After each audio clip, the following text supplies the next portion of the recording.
The Subaru Impreza and Mitsubishi Evo are the giants of the Japanese car scene. Legends on the rally stage, legends on the street, and now making serious waves on the classic car market, these cars epitomise everything we love about the stack of cool metal that came out of Japan in the late 1990s. But not all Evos and Imprezas were created equal, and I think if you gathered a load of car fans together and asked them to name the most special and the most desirable of each, they'd almost certainly come up with this pair.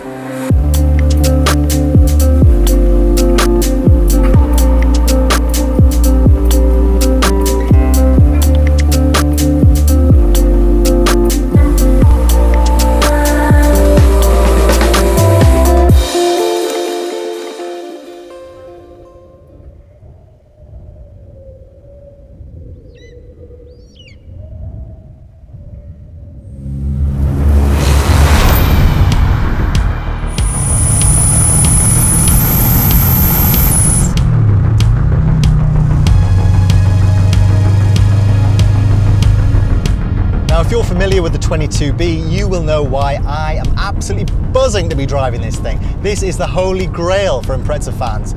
As desirable as any supercar and, these days, nearly as expensive. Would you believe it? This thing's worth £100,000. That's nearly $130,000. It came out in 1998 when Subaru was celebrating its 40th anniversary. They made 424 cars and the demand for them was so great, they sold out like Glastonbury tickets. Difference is, you'd have a lot more fun in the mud in one of these, I think.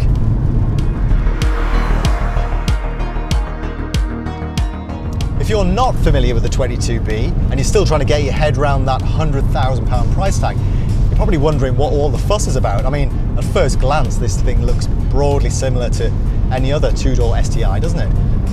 But look a little bit closer and you'll see some really important differences.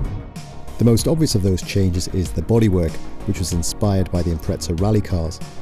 It's got huge wide arches front and back, and they give the 22B a completely different look, a really muscular stance that the normal STIs don't have. But the big change is under the bonnet, and the clue is in the name, 22B. Instead of the standard 2-litre engine that you got in an STI, this thing has a 2.2-litre motor. Now, supposedly, it puts out the same 280 horsepower as all the other cars did, thanks to that stupid gentleman's agreement, but I wouldn't believe a word of it. This feels massively strong. And it's not just power, maybe they were underestimating the power, it's not just about the top end. Really, it's about the mid and the bottom end, because this thing's got bags more torque. It feels so urgent from low down. You don't get that in any other 2-litre Impreza.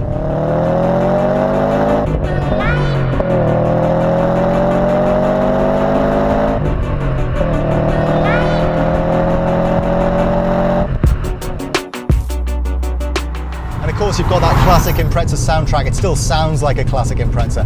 That boxer burble. It's such a charismatic engine. And it's quite smooth as well. It revs out to nearly 8,000 as well as having all that bottom end torque. You've got the quicker steering rack that you also got in the STI Type Rs, and it's a really nice steering setup.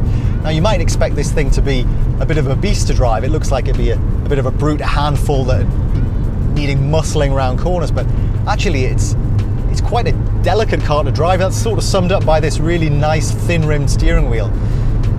You don't have to use much effort at all. It's really light, the steering, fingertip light, but it's got bags of feel in it.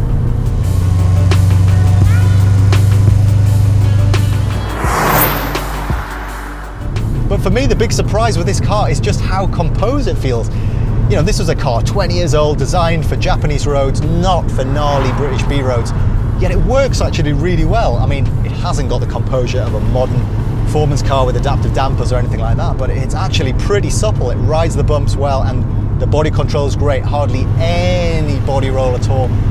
And of course, it's got mountains and mountains of grip.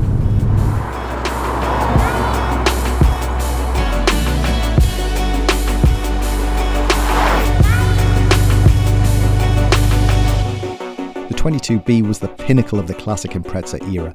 But even as those original buyers battled it out to grab one of the very first road cars, the tide was turning.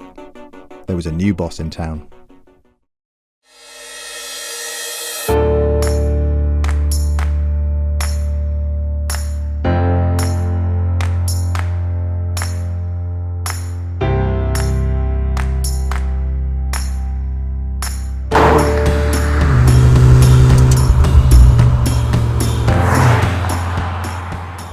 we get to what's under the skin of this car, let's just spend a minute talking about the skin, because how cool does this thing look?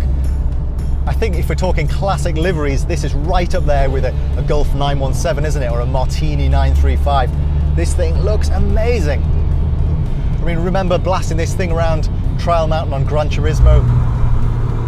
Or just watching the TV footage of Tommi blasting his car around the world stages. But it might surprise you to learn that not all of these cars were red. In fact, you could get other colours like silver, white, blue, black, and even the stripes were optional, which makes this car particularly rare. And in fact, this one's especially rare because it's also got a special trim option with the black door handles, that kind of thing. You Evo geeks will know what I'm talking about. And because everyone wants a red one, well, it's got to be red, doesn't it?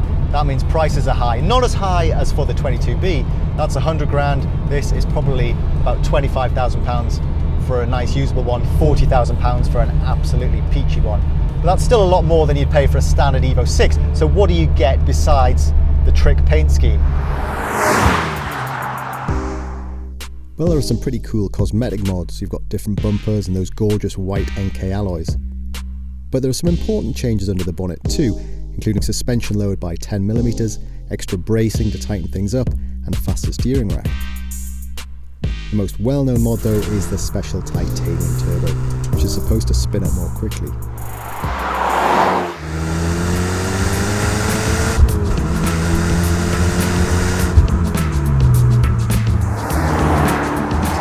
Now that engine's not as special as the one in the Impreza, not on paper or to listen to. It's the same 2-litre twin cam 16 valve inline 4 that was fitted to all of the Evos from the first one in 1992 up to number 9 in the mid 2000s. But you certainly can't complain about what it actually manages to do, which is hurl this car along the road at a ridiculous pace.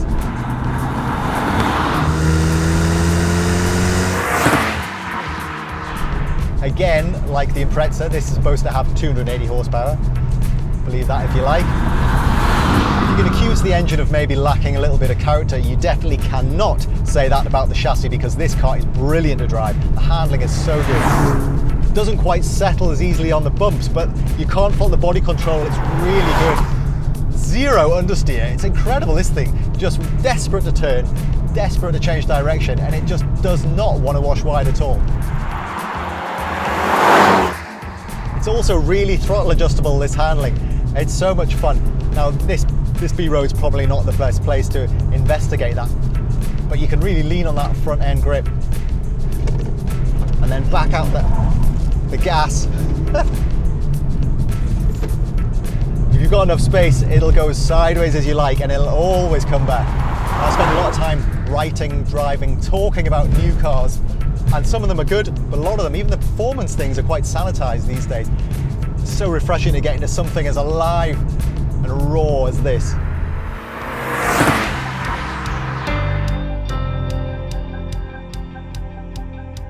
It's hard to believe almost 20 years have passed since we first got excited about these cars.